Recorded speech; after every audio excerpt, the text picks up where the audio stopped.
If you're a Miami sports fan, then there's only one store to go to, and that's Caneswear at Miami Fanwear in Davie. They're your one-stop shop for all your inner Miami CF, Canes, Dolphins, Panthers, and Marlins merchandise. They have hats, t-shirts, game day jerseys, and so much more. Located at 2511 South University Drive in Davie, and open 24/7 online at caneswear.com or innermiamiwear.com. Call them at 954-835-5597. Caneswear, the spot where Inner Miami and all Miami sports fans shop. Oh, I think I know what this is. Houston, we have a package. Hello? No matter where you are, the Sloman Shield home security system guards your home. With next-gen perimeter protection, 24/7 monitoring, and interior motion sensing. And right now, get a free Sloman Shield security system and doorbell camera, all professionally installed, for free. Shield your world, the Sloman Shield.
I am Sean Stanley of Squared Circle Digest. It is Thursday night. I want to thank everybody already in. Josh, Alexa V, Steve Gonzalez. How you doing? And there's a lot going on right now in the pro wrestling world. And interestingly enough, AEW viewership goes up 1.175 last night, the overnight, and that's up from the previous week, which was 1.035, which I believe 1.175 is going to be right around the numbers they were getting with CM Punk on the show. So again, it's going about the way, and I thought honestly last night's show on Dynamite, and we'll dive into Dynamite first here. And please jump in on the chat. It's a very interactive show. Let me know what you thought of Dynamite last night. But I thought the show overall, it felt more open. It didn't feel like they were having to rush a lot of stuff. Terry EWD Jr., good to see you guys in here as well. Dad, what's going on? But the show overall didn't feel rushed, didn't feel like they're trying to cram everything in. It felt like a very well laid out show. And interestingly enough to me is that, again, you don't have the Elite there. You don't have CM Punk. Jericho, again, it was the semifinals of the AEW tournament that will be held at the Grand Slam next week. You had Moxley and Sammy Guevara, which I thought was a pretty good match. And then, of course, Jericho and Danielson. And now you'll have, I believe it's Moxley and Danielson in the finals, which is an interesting pairing to me. I think it's going to be good for the ratings of the show. I believe it's probably going to be a good 1.0 or 1.1 for AEW. But I'd be interested to see where they go from here, because I honestly thought it was going to end up being Moxley and Jericho. And I say that because those were the two that kind of stepped up and took control when all the shit was hitting the fan with the lead CM Punk. And again, I don't know how they're going to turn this out, and there's still the investigation going on and everything else. But interestingly enough to me was those two stepped up, but then also Bryan Danielson also spoke on behalf with the talent as well. So those three did kind of step up in the veteran role.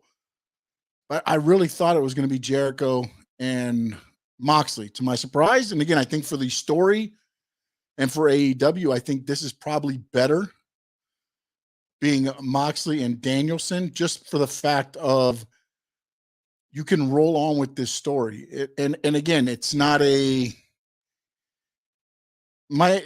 thing that's got me interested to see is, and again, I don't know if Brian got hurt. I haven't seen anything out that says he's hurt. I don't know. Maybe if they're working an angle where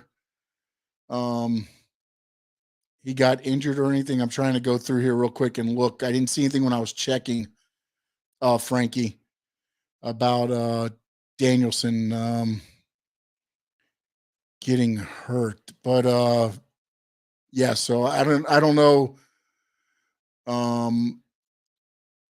if they're working something there, but again, you have the Blackpool Combat Club, who is Moxley, Danielson, Claudio Castagnoli, and I'm drawing a white. Drawing a blank on his name now.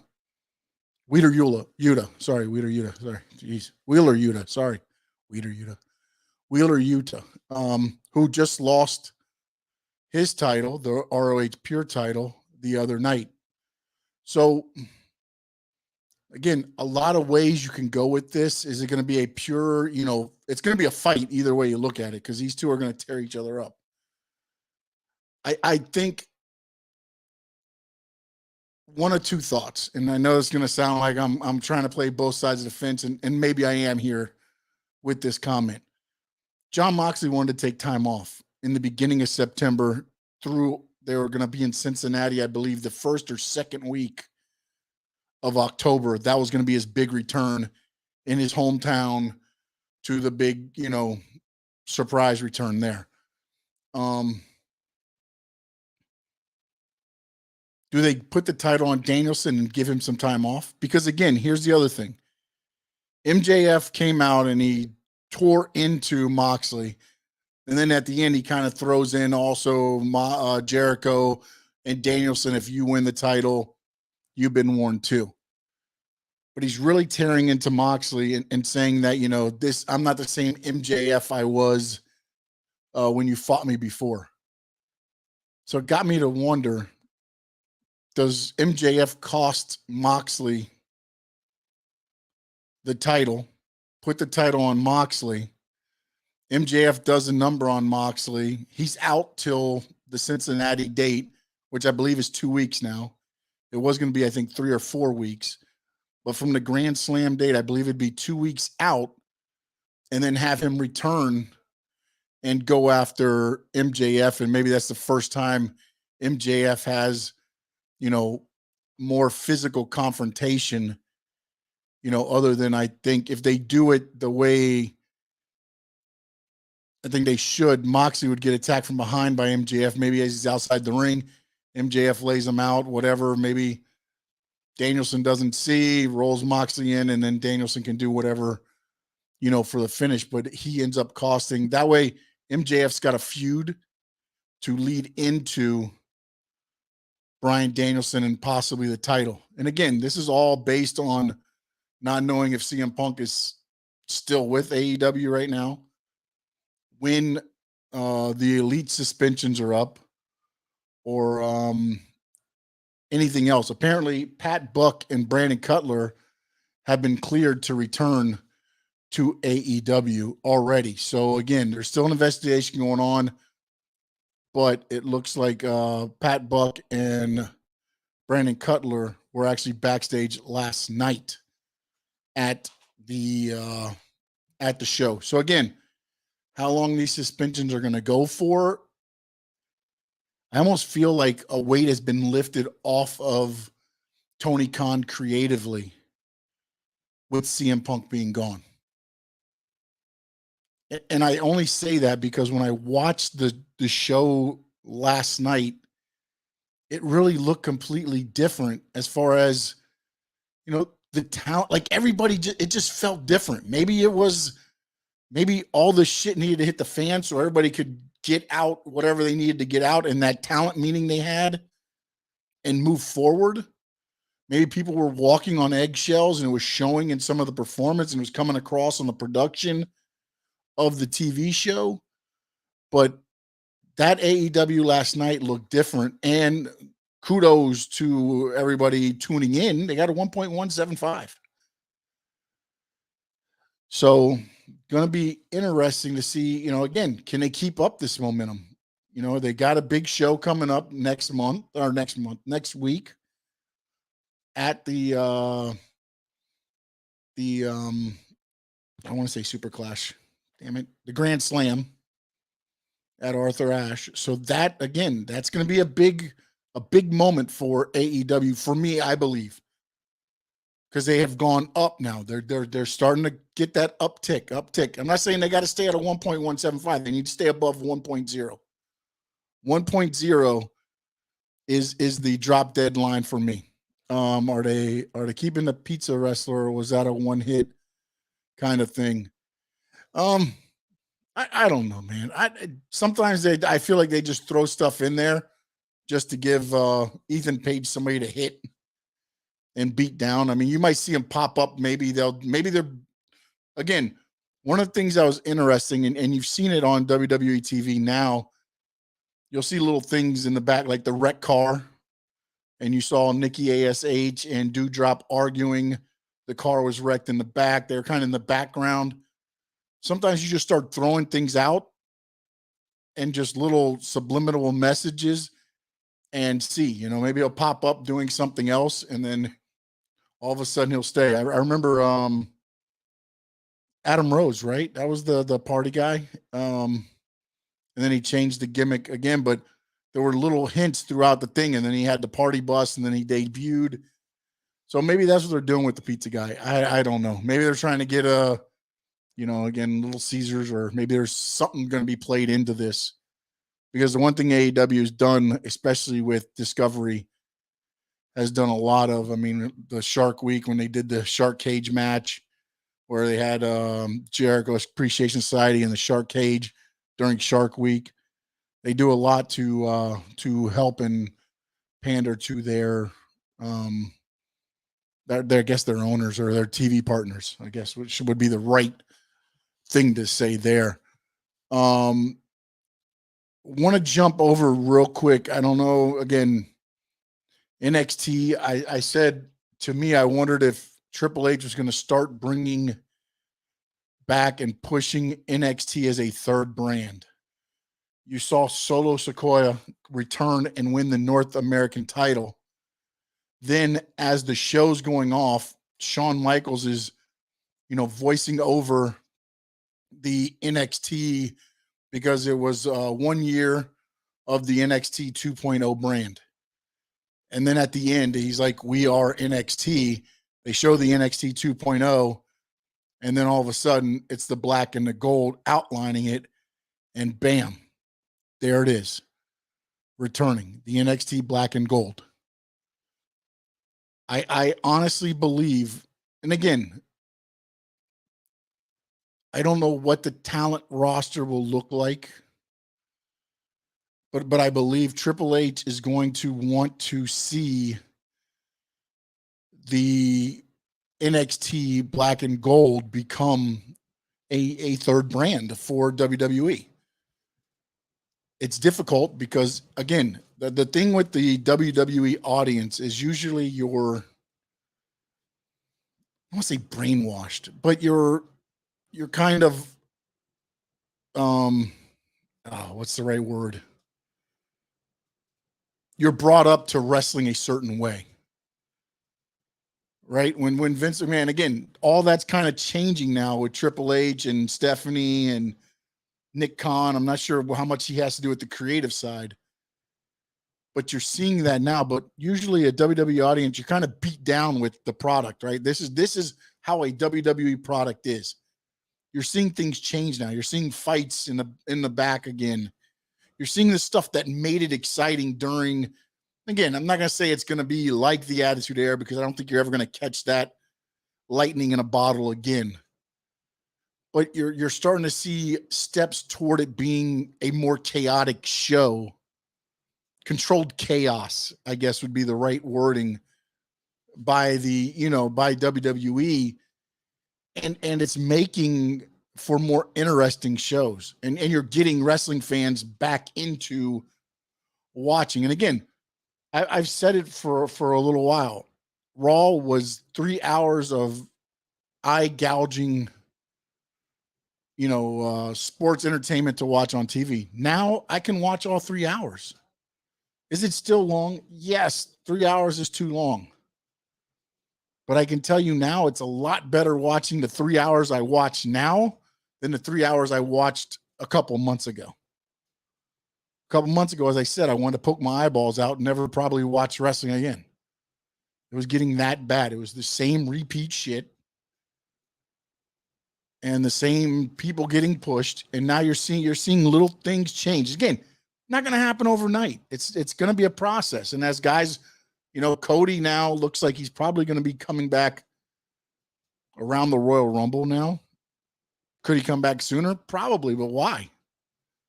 Why rush anybody back right now? It's doing pretty good right now. It's slowly, you don't want to throw everything in at once as it's picking up momentum. Pick up that momentum, keep that momentum going, and then start adding the surprises, adding the returns. That just boosts it up that much more. Let me jump back in the chat here. Stephen Gonzalez acknowledged Sean, but no, don't put no Roman Reigns shit on me. Don't do that to me. DF, what's up, my man? How we doing? Sean, sorry for off topic, but whatever happened to Dean Ambrose? Not off topic. We were actually just talking about him. He is now John Moxley in AEW.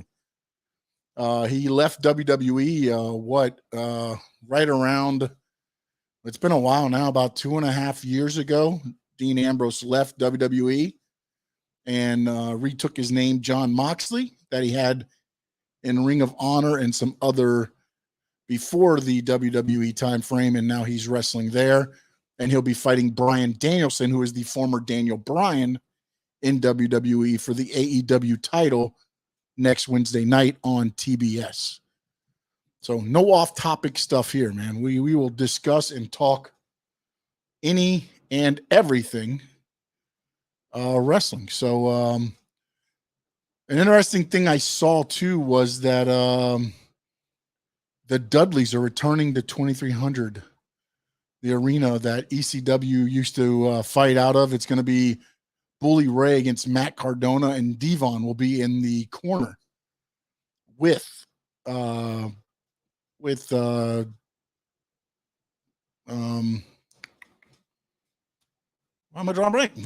Sorry, with Bubba Ray. So that is there. Do you think Riddle can turn heel? I mean, with the way it's going right now, no. Can they turn him heel? I mean, you can turn anybody heel at some point. With everything going on now with Seth Rollins and that situation there, I don't think, I mean, unless you do something to where, because he's taking so many damn curb stomps, he loses his mind. And all of a sudden he returns and he's just whatever.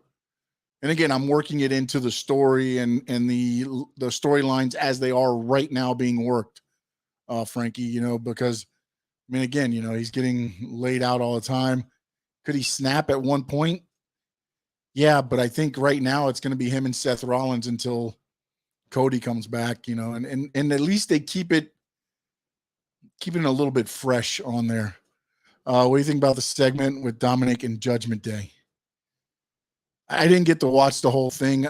I'm not big into Dominic, man. I'm not. I'll go back through and watch that one again. Usually when I see Dominic, I'm not going to lie, I fast forward a lot, man. I didn't even watch him and Edge. I didn't watch it. I'm not going to lie to you guys. We had an early morning on Tuesday for the show, so I made the executive decision that I was going to watch it later, and here it is Thursday. And honestly, with anything Dominic, I mean, I just don't buy him. I mean, great, you can put him in, You know, you can dress him in the black. You can make Rhea's mouthpiece. I don't know. I don't buy Dominic Mysterio. That's my problem. And they haven't sold him to me yet. And maybe watching it, I mean, when I watch the Edge thing, because I always use the same story over and over with Darby Allin. When they first showed him on TV, I said, there's no way you can make me buy Darby Allin.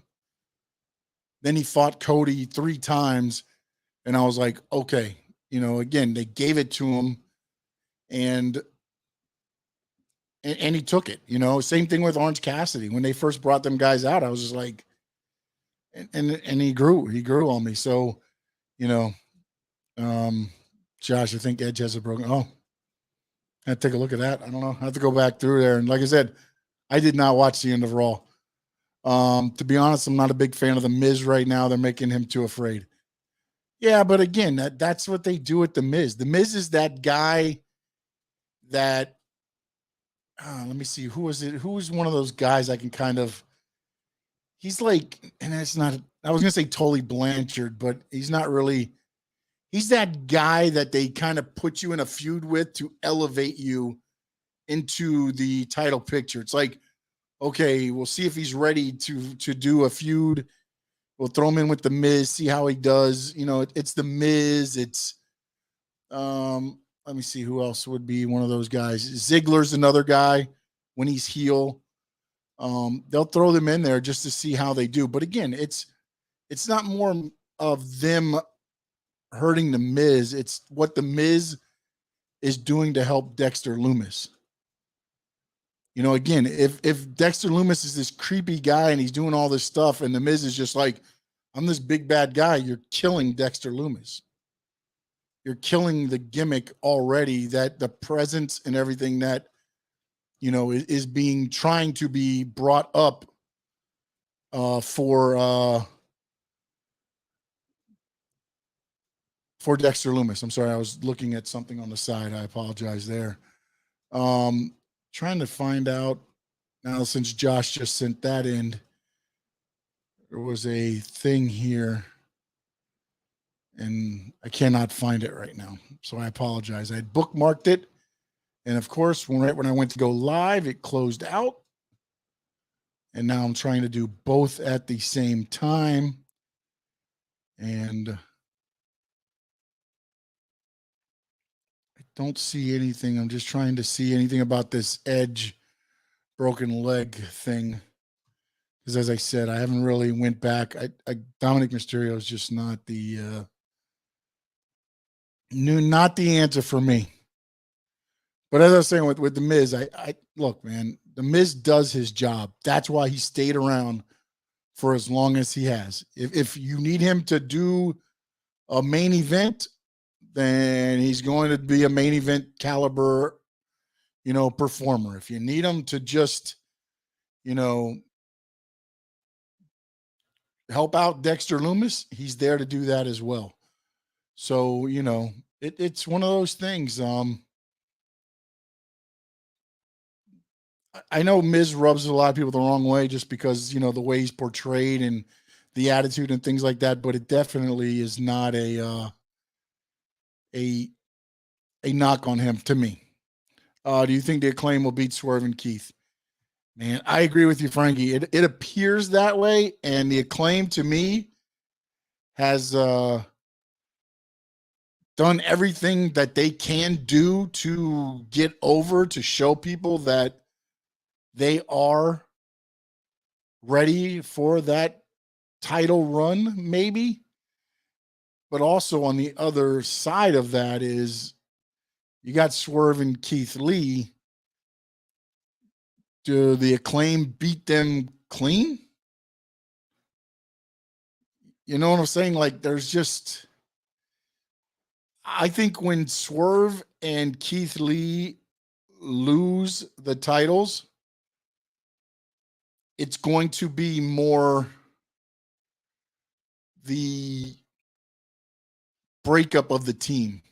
I think it's gonna be more, and maybe they do it maybe they do it then. I don't know, but there hasn't been that knock on Swerve and Keith Lee to where I think that they, you know, you're gonna see, you chinks in the armor of the tag team where they're disagreeing and they, get caught up in a something happens and they end up breaking up the team.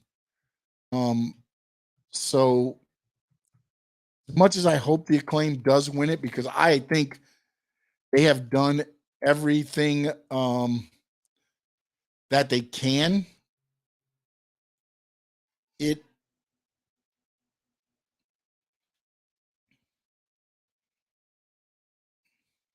I just, man, that's one of those ones where I want them to win the titles, but now thinking about it, I don't think they do. I think they're better chasing the titles right now.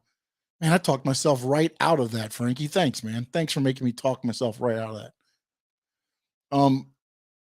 I think the Acclaim's better chasing the titles than they are as the champions. It's weird, man, because I honestly don't think the Acclaim need the tag team titles. I wish they wouldn't have really put them in the title picture right now, because now they're kind of taking some of that shine away because they can't win the titles. But because I don't think they need it. They have done a great job building that tag. The Acclaim, Swerve, and Keith Lee are just I think AEW's done a great job building the tag team division. And what I think is funny is they haven't even really used two of their best tag teams, in my opinion, FTR and the Young Bucks, to really build that division. The FTR has been doing other stuff with Ring of Honor and their AAA and everything else, that AEW really hasn't used them as much to build up their tag team division. And they're still strong as hell. Still strong as hell division. It seems like Billy Gunn is being forced to be with the Acclaim. They don't need him. I think they're having fun with it, man. It stuck. They started doing the scissor me daddy ass, and the fans go crazy for it. They made shirts for it, Terry, and I think that's the reason. There's merchandise, man. There's money to be made, and to be honest, Billy Gunn's probably about the money and is like, you know what? Scissor me daddy ass. Give me some money. Give me some of the shirt, the profits off the shirt, because when that shirt came out, that was one of the best-selling shirts for AEW. So it definitely is all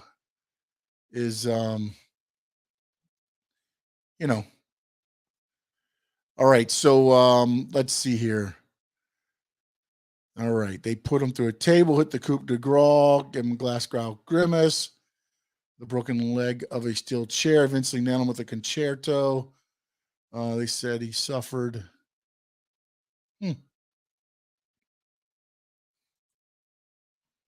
Taking a look at the Edge thing, Josh, I appreciate you sharing that with me on here. So it's a grade 2 MCL sprain due to the attack. Typically 2 to 4 weeks to recover. And again, this is more of the work of the Judgment Day. So looks like Ed's going to get some time off. Well, that's how they work it. You get the injury and you get some time off. You got to love it. I do want to ask you guys, everybody in the chat here, Ronda Rousey will get at Extreme Rules a chance to reclaim her title from Liv Morgan. My question to you is this. Do you think Liv Morgan retains the title at Extreme Rules?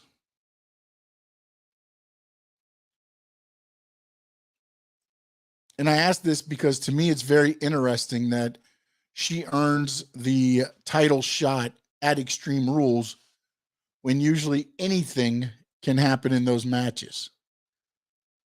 To me, this evens up the field for a Liv Morgan win due to some outside interference, maybe a Charlotte Flair return. because it is, Extreme Rules. Anything goes. So Liv could keep the title, not necessarily have to win. She can get her ass kicked. But again, it is Extreme Rules. It's interesting that they bring Ronda Rousey back and give her the title shot at Extreme Rules, because to me, this is probably the one pay-per-view where Liv Morgan can keep the title and it makes sense. Because when you go to SummerSlam, unless you make it some other type of gimmick match, it just doesn't, because Liv does not beat Ronda Rousey if it's one-on-one. But Extreme Rules, Charlotte Flair return, Sasha Banks, Naomi return, maybe a surprise. Shayna Baszler turns on Ronda Rousey. I don't see that happening, but hey, you never know. There's a lot of things that can happen, again, at an Extreme Rules match that can't happen on any other pay-per-view. All right, so we got some coming in. Frankie, no, Liv will lose. Josh, Rousey will win and break Liv Morgan arm. And EWD Jr. says no. And more than likely, 95%, you are correct. But I did find it interesting that they put that match on Extreme Rules. And now you're looking at it, you're looking at an opportunity to keep a title on Liv Morgan. And it makes sense. And the interesting thing, too, is that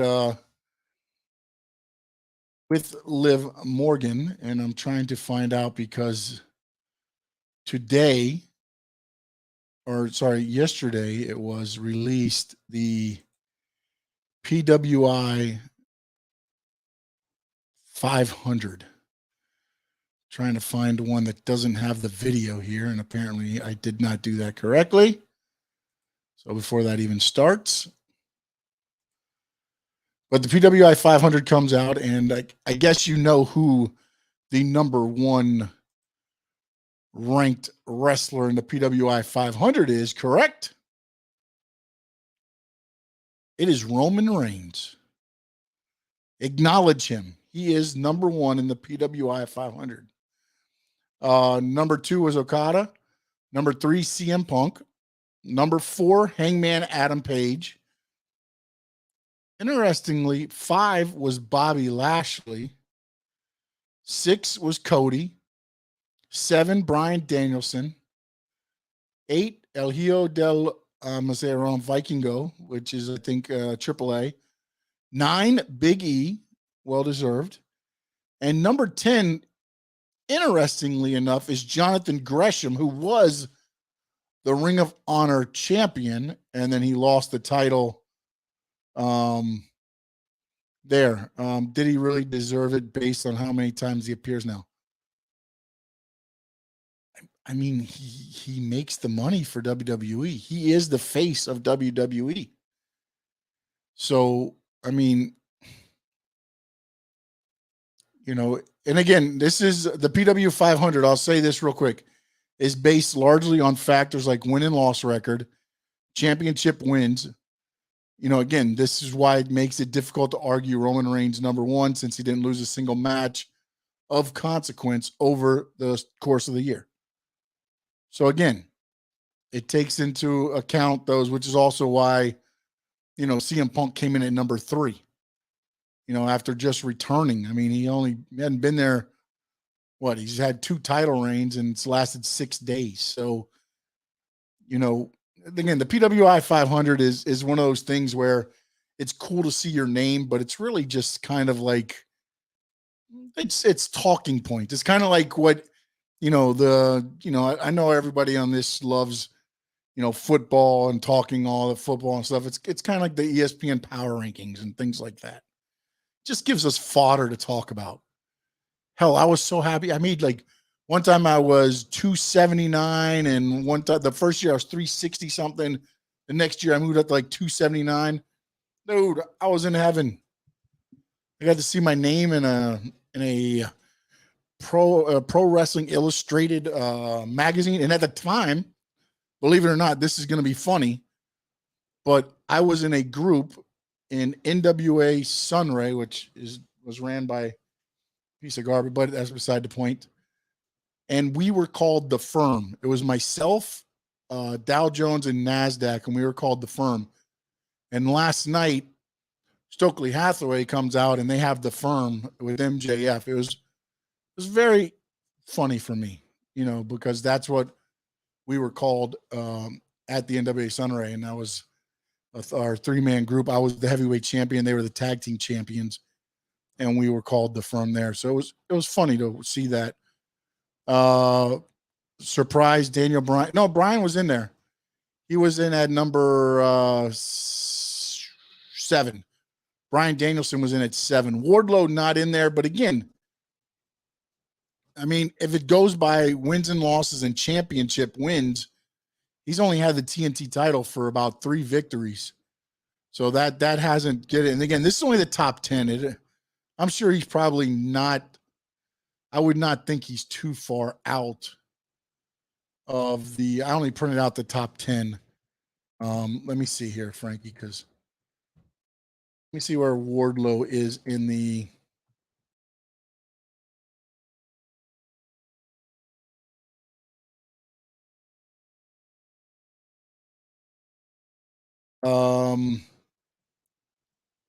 He is number 67. Also, Matt Hardy is 180. And he's 3 spots ahead of Nick Jackson and 4 spots ahead of. So they were talking about it on the thing, So it's one of those things where some guys, I guess, apparently MJF went in on Roman Reigns being. Let me see here what he actually sent out.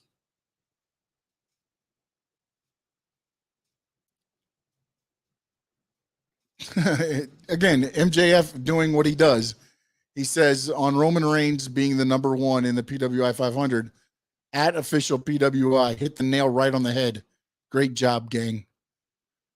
And that's the whole thing. He's been talking up WWE and the whole thing. You never know, which way he's going to go with it, but it's very interesting to see, again, to me, Wardlow at 67 seems kind of high, man. But again, it goes by championship wins, losses, and things like that. And he doesn't have a lot of those right now under his belt. Will he have those in due time? Plenty. Wardlow won't stay at 67 next year. I guarantee you. I'm going to predict he'll be in the top 20 next year if no injuries and AEW books him properly.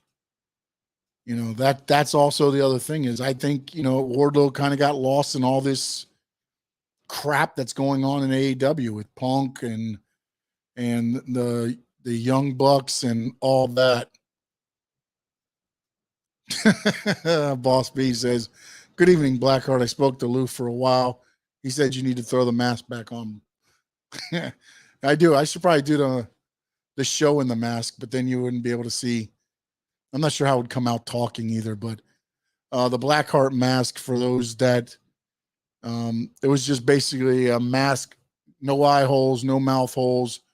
It was just basically a stocking over the face, blacked out, double layered, and it was a tag team that was originally formed by Tom Nash, and I don't know if Dave Heath was the first one in, or he replaced the first one. It was Tom Nash and Dave Heath were the Blackhearts, and then Dave Heath, Gangrel, went out and became the Vampire Warrior with Luna, and then Tom Nash and Dave Johnson, I believe, teamed up, become the Blackhearts, and then Dave Johnson continued and brought me in as and the funny thing on that, Boss B, you know what I was called?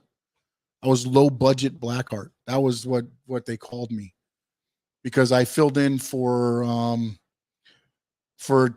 again, when I say TV, it was a regional show on Sunshine. They recorded for Florida Sunshine, and It was for what was he? What was it? MJPW or something like that. And they were bringing in Gangrel to be the Blackheart for the match. Problem was they couldn't fly him from California here because he was booked over in California. So they threw the mask on me in sweats, and we attacked at the time, rest in peace, Hack Myers and New Jack. And so we had shot some vignettes with me as the low budget Blackheart, attacking them in the parking lot, fighting throughout, and all the stuff they needed to do. Then when the match rolled around, it was Gangrel and Dave Johnson. But I did get to do the Blackheart gimmick for a long time. Thankfully, Dave Johnson gave me that opportunity. May he rest in peace as well. Frankie Fresco says Cha-Cha Charlie should be in the top 25. Cha-Cha Charlie, I think, will cha-cha his way in. But again, also with the PWI 500, one of those things is it's one of those things that where what I found out was, you kind of have to submit your name to the PWI 500, and then they put your name in there. And they also take a look at your stats and things like that. Let's see if Cha-Cha Charlie did make the PWI 500 this year, and he will be in. No, doesn't look like it. Nothing listed there. Not saying he didn't make it. I just don't have it on here. I don't have the full 500 here. I should have saved it up. Terry says, Sean, what are your thoughts on Powerhouse Hobbs? Do you see a future championship run in him? I do see a TNT championship run in him. I don't know about a heavyweight championship run unless they do something different or there's some injuries. I mean, I can see him, as a powerful TNT champion and doing like what Wardlow's doing. And that's the other problem now is that, I mean, you got Wardlow as a TNT champion and you have the AEW championship. It's only 2 titles, man. I think they need to bring on like a TV title, like what Arn Anderson used to do back in the WCW, NWA days, where every time Saturday night, the show came on Saturday night, that title would be defended. And again, that'll elevate another title into the realm, because right now, again, you only have the heavyweight and the TNT. And of course, you got the tag team titles. But again, Powerhouse Hobbs, when you're looking individually, and I just think right now, Wardlow is on that run and that elevation. Powerhouse Hobbs is not beating Wardlow. Just my 2 cents. Next week, Wardlow will probably be beat by Powerhouse Hobbs.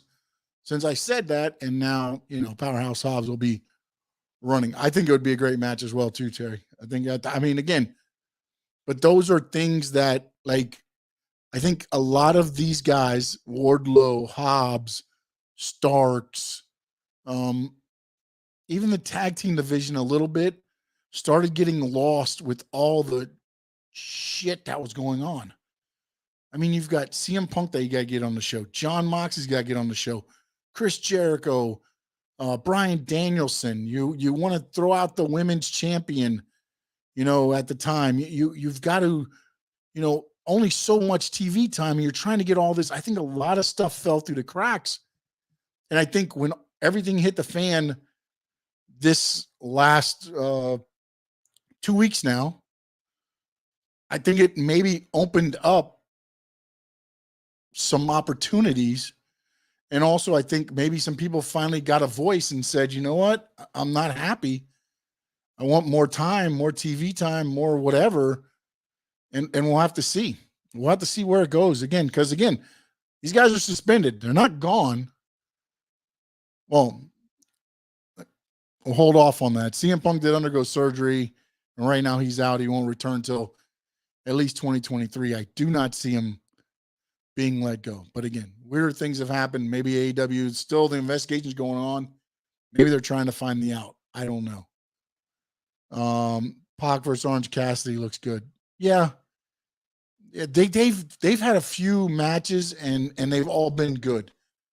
They've all been good. So and it's one of those things, man. Oh, and you know what? I forgot. Pac is the that what is it? All Atlantic champion. They did bring the All Atlantic. I forgot about that title. Possibly, maybe that's the one. Hobbs.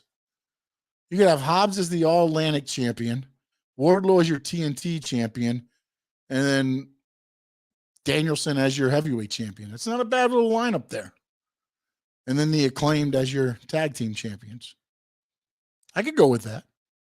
I could go with that. Let me see what else we got. Let me see anything else going on here. Not a lot of like crazy stuff, man, happened like with that suspension and everything this week. But again, I thought interesting the NXT, the Bully Ray. Apparently, Ricky Steamboat's going to make an in-ring return set for November. I find that interesting because, again, remember, he was supposed to be in the Ric Flair final match, and he decided against it because he didn't want to tarnish the way the fans seen him in ring before. But yet here he comes back, and again, and maybe he just didn't think. And again, I don't know what the offer was. I would never want to see a one-on-one Ricky Steamboat against Ric Flair. Not at this point of their careers. If that was the offer, kudos to Ricky Steamboat for passing up the money. But my understanding, it was supposed to be a triple threat, but then also Tony Khan and some politics got involved with FTR.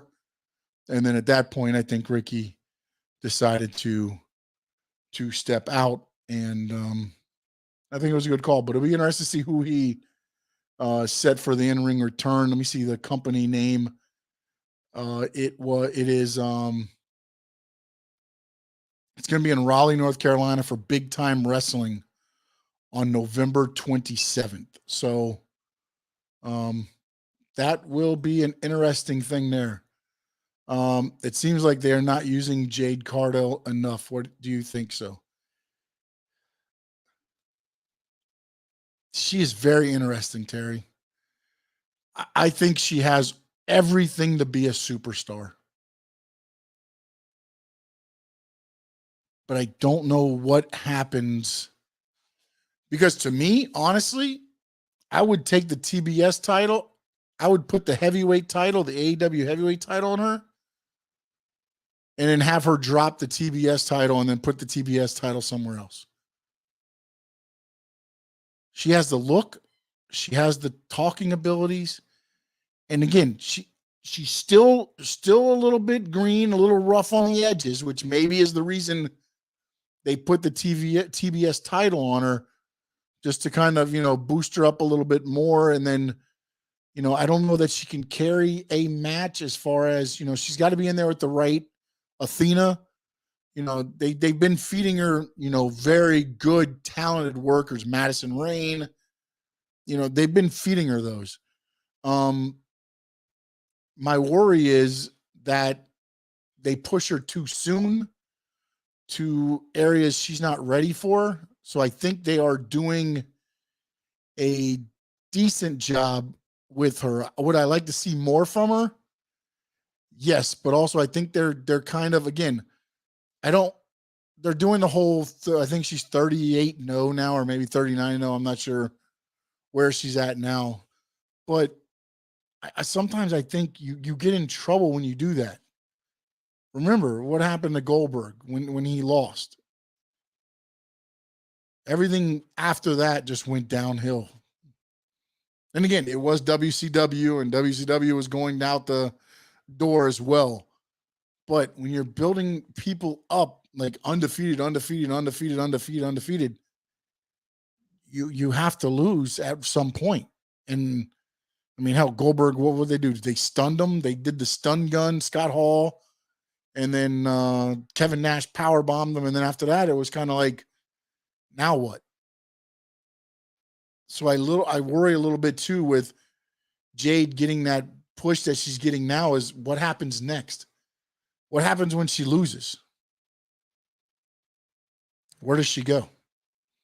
How many did Goldberg win before losing? I think it was 170, 176 and 0 or something. Let me see. Hold on. Goldberg undefeated streak. It was 173.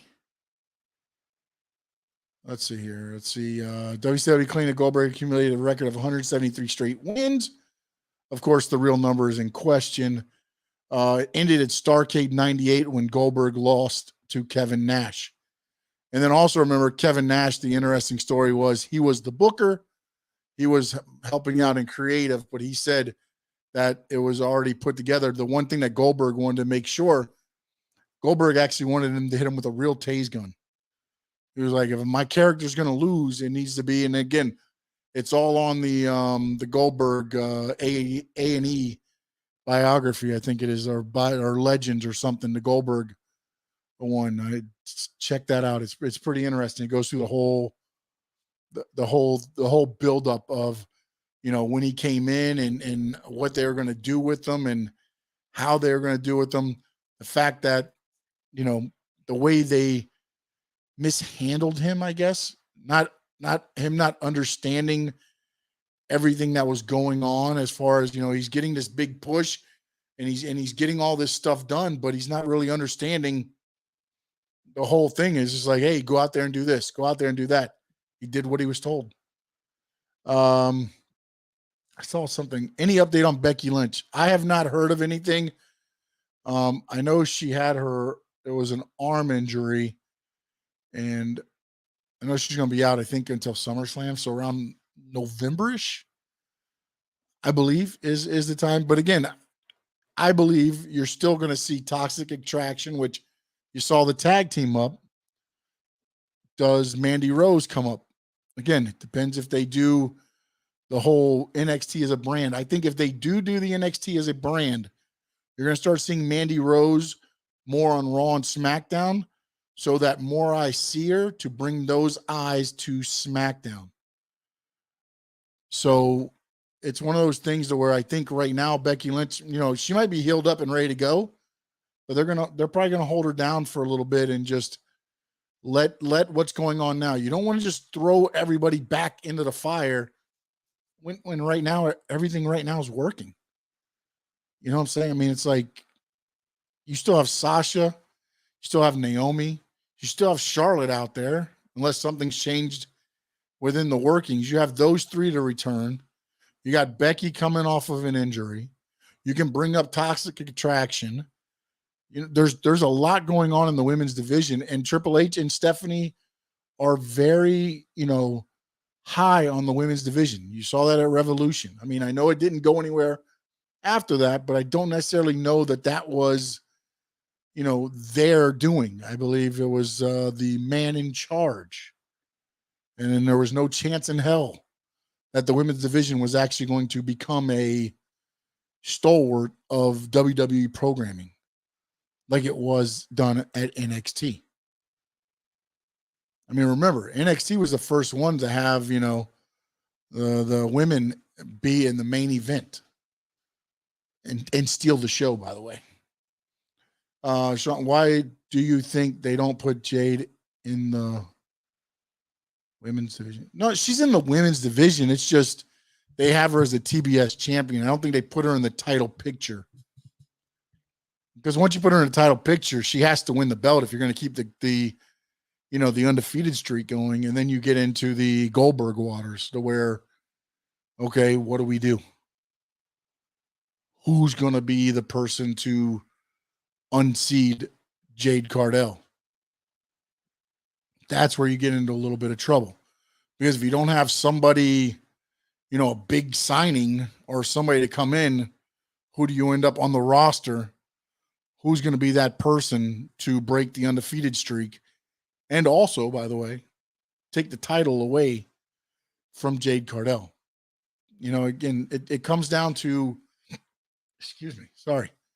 it comes down to a little bit of storyline and everything else, and again, and I know Tony Khan before, he had like this for the heavyweight title, he had like this 2-year plan of where he saw the AEW title. I don't necessarily know that he did that with everything else. And I don't know that it's Cargill. You're right. I said Cardell, right? I was reading. Yeah, it's Jade Cargill. You're right. You're right, Boss B. I'm sorry. I was going with the Cardell. I like Jade Cardell better, actually, though. Cargill, Jade Cardell. You know what? I'm changing her name right now. Terry, you done it for me. Jade Cardell is going to be Jade Cargill on the Squared Circle Digest. I like Cardell better. And then also, the interesting, too, I want to go back to something else that happened on AEW Dynamite now that we're talking about Jade Cargill. Stokely Hathaway said that him being a part of that was all a facade and everything else. Are they throwing off the hotties? Are the hotties gone now? Or is Cargill going to be just her in the hotties? Because Stokely Hathaway says, I'm no damn assistant. I'm no whatever. You know, he kind of went into where, you know, all that was a facade for me to get my friend MJF back into the title picture. That was the promo, you know, that he cut last night. So does that take a little bit of that luster off of Jade Cargill and the hotties? And what happens now? Does Stokely Hathaway get a female version or a female on the firm and go after Jade? Again, you saw last night, the firm has got, you know, distinction of where they want to go. The Gun Club or the Ass Boys, whatever you want to call them, they want the tag team titles, right? Ethan Page, the RH Pure title. Lee Moriarty, he's going to go after the TNT title. You know, they all got, you know, paths that they're going to go. Do they bring in a female firm member? Stokely Hathaway said, you know, again, he was the voice, I guess, of Cargill for a little bit there, but he cut it last night and said, I'm no damn assistant. So where does that go? Because this, again, it's one of those things where AEW to me was building up a great women's division.